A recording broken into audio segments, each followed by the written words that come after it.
Let's see how well you know these familiar icons from Western popular culture. Does the Monopoly Man sport a monocle? Does Curious George have a tail? Does the Fruit of the Loom logo feature a cornucopia? Does Pikachu's tail have a black tip? If you answered yes to any of these questions, you have fallen victim to the visual Mandela effect. The Mandela effect refers to a false memory shared by many people. The term was coined in 2010 by paranormal researcher Fiona Broom, who discovered that many other people shared her false memory that Nelson Mandela had died in prison in the 1980s. Broom explained this and other examples of shared false memories in terms of alternative timelines crossing in parallel universes, but psychologists prefer the more reasonable explanation that these are simply examples of false memories and social contagion. The Mandela effect has become a hot topic on the internet over the last decade, and it's prompted a number of psychologists to study the phenomenon as well.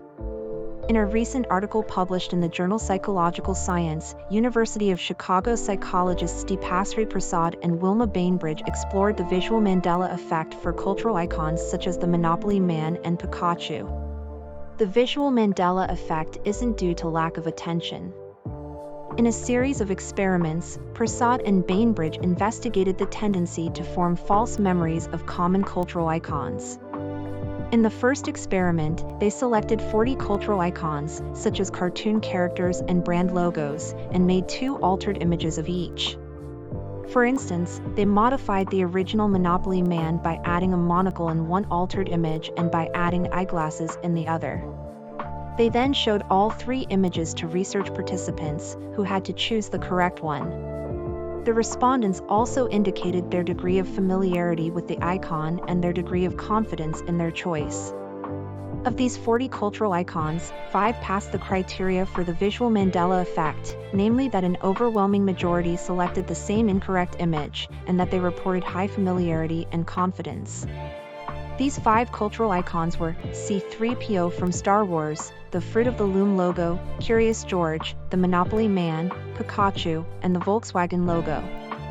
In the second experiment, Prasad and Bainbridge used eye-tracking software to test whether perceptual or attentional issues could account for the visual Mandela effect.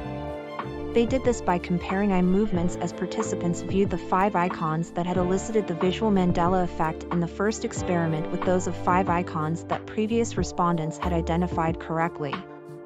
After viewing the correct version of each image, the participants were asked to choose which of 2 images was correct. For instance, they viewed the Monopoly Man without a monocle, and then they had to choose between the one with and the one without the monocle. The researchers found no significant differences in looking patterns between the items the participants got correct and incorrect. In other words, the visual Mandela effect wasn't due to a lack of attention. Furthermore, the last image they'd seen was the canonical version, so it's unlikely they were confusing it with some non-canonical version they'd seen elsewhere. Familiarity ratings couldn't account for the Mandela effect either. Expectations and the visual Mandela effect. In the third experiment, Prasad and Bainbridge culled images from the internet to see how common Mandela effect versions of popular icons are, and whether this could explain the visual Mandela effect. Indeed, Mandela effect versions can be found on the web, particularly on sites discussing the Mandela effect. However, the vast majority of images were canonical. Despite this, many of these images were cropped, such that the aspect subject to the Mandela effect was missing. For instance, the canonical image of C-3PO has a silver lower right leg. But most images of the robot featured only his head and torso. The most common explanation for the Mandela effect is schema theory. That is, we have expectations about how things should look, which we incorporate into our memories of items. For instance, we all know that the Monopoly Man is a wealthy, older gentleman from the early 20th century. We also know that such people often sported a monocle as a sign of their upper-class membership, so we incorporate the monocle into our visual memory of the Monopoly Man. In the case of C-3PO, schema theory works perfectly. Since people rarely see his legs, they generally assume they're both golden color, like the rest of his body. But schema theory fails in other cases. For example, many people think Pikachu's tail has a black tip. This is in spite of the fact that the Pokémon creature is almost always displayed with its yellow tail in full view.